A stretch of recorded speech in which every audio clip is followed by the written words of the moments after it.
তুমি দিন থেকে যতই দূরে সরে যাও না কেন, একদিন ঠিকই ফিরে আসতে হবে।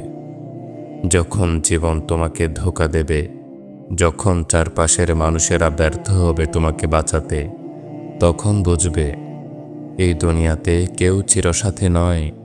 শেষমেশ তোমার জন্য কেউ থাকবে না, একমাত্র মহান আল্লাহ তাআলা ছাড়া।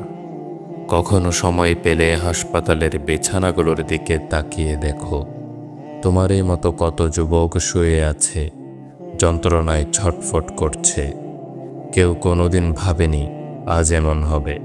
কেউ স্বপ্ন দেখেছিল উজ্জ্বল ভবিষ্যতের, কেউ পরিকল্পনা করেছিল নতুন জীবনের, কিন্তু আজ তারা কেবল অক্সিজেন মাস্কের ভরসায় বেঁচে আছে।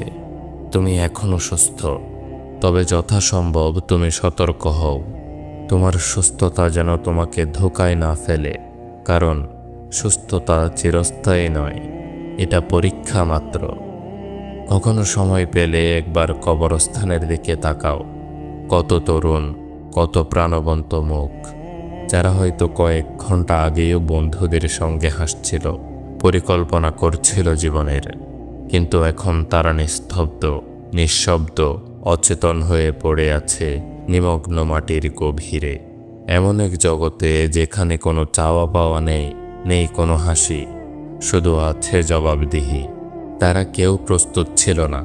হঠাৎ দুর্ঘটনা, হঠাৎ হৃদস্পন্দনের থেমে যাওয়া, মৃত্যু ঠিক আগাম ঘোষণা দিয়ে আসে না। তুমি কি নিশ্চিত যে তোমার মৃত্যু এখনো বহু দূরে? তুমি কি প্রস্তুত যদি আজই তোমার নাম লেখা হয়ে যায় সেই শেষ তালিকায়? হে প্রিয় ভাই বোন আমার, দুনিয়া তোমাকে ভালোবাসবে যখন তুমি উপকারী হবে, কিন্তু আল্লাহ তাআলা তোমাকে ভালোবাসেন কারণ তুমি তারই সৃষ্টি। তুমি ফিরে এলে তার রহমতের দরজা সবসময় খোলা। সুতরাং এখনই ফিরে এসো, অন্তত অন্তরের দিকটা আল্লাহর দিকে ঘুরিয়ে দাও।